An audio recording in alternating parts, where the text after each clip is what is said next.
Baik, di sini saya Rizka Maulida akan menjelaskan tentang message queue, di mana message queue adalah sebuah metode komunikasi antar perangkat lunak yang memungkinkan pengirim pesan secara asinkron. Ini berarti pengirim atau bisa disebut dengan produsen dan penerima atau konsumen tidak perlu beroperasi secara bersamaan. Baik, selanjutnya masih dengan message queue, di mana di sini ada fungsi utama. Yang pertama ada asinkron, di mana produsen dapat mengirim pesan tanpa menunggu konsumen untuk menerima dan memproses pesan tersebut. Yang kedua ada decoupling, di mana memisahkan komponen yang berbeda dalam sistem sehingga mereka dapat beroperasi secara independen. Yang ketiga ada pengelolaan beban yang membantu menyeimbangkan beban kerja dengan menyimpan pesan yang mungkin tidak dapat langsung diproses oleh konsumen. Kemudian ada komponen utama yang dimana terdiri dari produsen adalah yang menghasilkan dan mengirim pesan ke antrian. Yang kedua ada konsumen yang dimana penerima dan memproses pesan dari antrian. Yang ketiga ada antrian tempat penyimpanan pesan yang menunggu untuk diproses. Yang keempat ada broker, di mana komponen yang mengelola antrian dan mengatur pengiriman pesan antara produsen dan konsumen. Selanjutnya, di sini ada keuntungan menggunakan message queue. Yang pertama, adanya reliabilitas, di mana pesan yang dikirim akan disimpan dalam antrian dan tidak hilang jika konsumen tidak tersedia. Yang kedua, skalabilitas adalah dapat untuk memudahkan menambah lebih banyak konsumen untuk meningkatkan kapasitas pemrosesan. Yang ketiga, ada pengendalian aliran yang dimana mengatur aliran pesan jika konsumen tidak dapat memproses pesan dengan cepat. Kemudian di sini juga ada penggunaan umum, di mana sistem notifikasi adalah mengirim pemberitahuan dari berbagai sumber. Yang kedua, ada pengelolaan data, di mana mengelola dan memproses data dalam batch. Yang ketiga, ada microservice, memungkinkan komunikasi antar layanan dalam arsitektur berbasis microservice. Nah, kemudian di sini juga ada contoh implementasi, di mana contoh implementasi di sini yang pertama ada RabbitMQ, mendukung protokol AMQP dan menyediakan pitaw routing yang kuat. Yang kedua ada Apache Kafka, dirancang untuk penanganan aliran data secara real time dengan skalabilitas yang tinggi. Yang ketiga ada ActiveMQ, di mana mendukung berbagai protokol dan memiliki fitur yang khusus kuat untuk integrasi. Mungkin itu saja yang bisa saya sampaikan. Selanjutnya akan dilanjutkan oleh teman saya. Baik, perkenalkan, nama saya Firda Amelia. Di sini saya akan menjelaskan tentang RPC atau Remote Procedure Call. RPC atau Remote Procedure Call adalah sebuah protokol yang memungkinkan suatu program untuk menjalankan prosedur atau fungsi di komputer lain seolah-olah prosedur tersebut dijalankan secara lokal. Ini memungkinkan komunikasi antara aplikasi yang berjalan di berbagai mesin atau jaringan dengan cara yang sederhana dan efisien. Fungsi utama RPC adalah 1. Abstraksi jaringan. Pengembang tidak perlu mengkhawatirkan detail implementasi jaringan seperti pengiriman dan penerimaan data.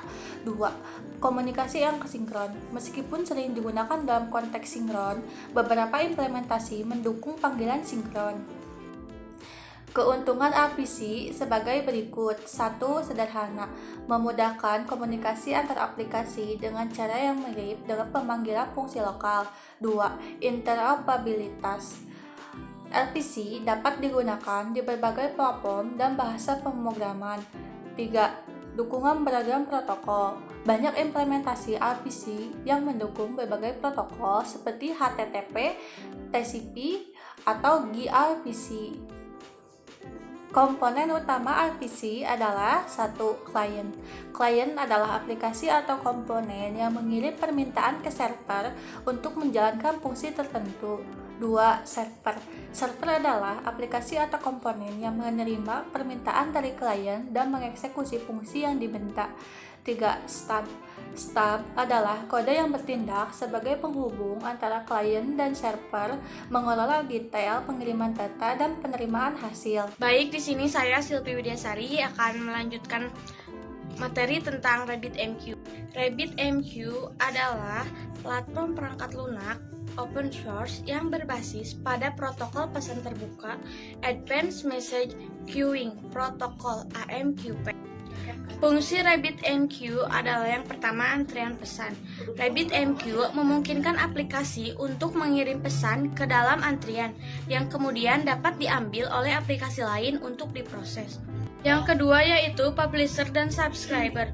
Dalam pola tersebut, publisher mengirim pesan ke topik tertentu dan satu atau lebih subscriber dapat berlangganan untuk menerima pesan-pesan tersebut. Yang ketiga yaitu routing. RabbitMQ mendukung skenario di mana pesan harus diarahkan ke antrian atau penerima yang sesuai berdasarkan aturan tertentu. Kelebihan dari RabbitMQ yaitu yang pertama adalah scalability. RabbitMQ dirancang untuk menjadi scalable secara horizontal, memungkinkan penambahan node atau server untuk menangani beban yang lebih besar. Yang kedua yaitu reliability. Dengan fitur seperti konfirmasi pengiriman dan tahan bencana, RabbitMQ memastikan bahwa pesan yang dikirimkan akan diolah dan diterima bahkan dalam skenario kegagalan sistem. Yang ketiga yaitu fleksibilitas. RabbitMQ dapat diimplementasikan dalam berbagai lingkungan, baik itu di cloud, on-premise, atau bahkan sebagai layanan manajemen pesan yang di-hosting. Yang terakhir yaitu manajemen pesan yang kuat. Dengan alat manajemen yang kuat, RabbitMQ memungkinkan pemantauan dan pengelolaan pesan yang efisien, termasuk pemantauan kinerja pelacakan pesan dan manajemen antrian. Sekian dari saya, terima kasih. Baik, di sini saya Aldina Nurul Zahro akan menjelaskan mengenai implementasi program sederhana dari RPC atau Remote Procedure Call.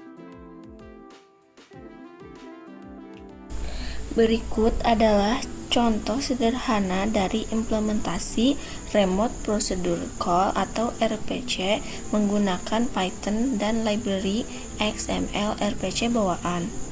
Berikut merupakan codingan dari bagian server dan bagian klien.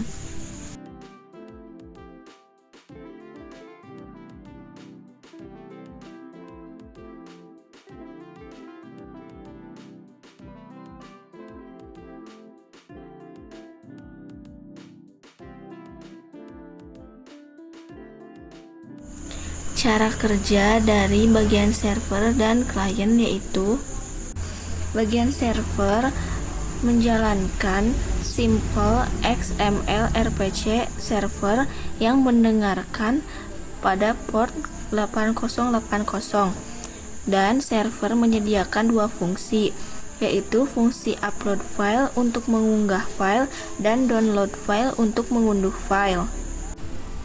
Untuk cara kerja klien terhubung ke server dengan menggunakan XML RPC .client.server proxy dan klien dapat memanggil fungsi upload file untuk mengunggah file ke server atau download file untuk mengambil file dari server. Berikut contoh cara kerja untuk upload file dan download file.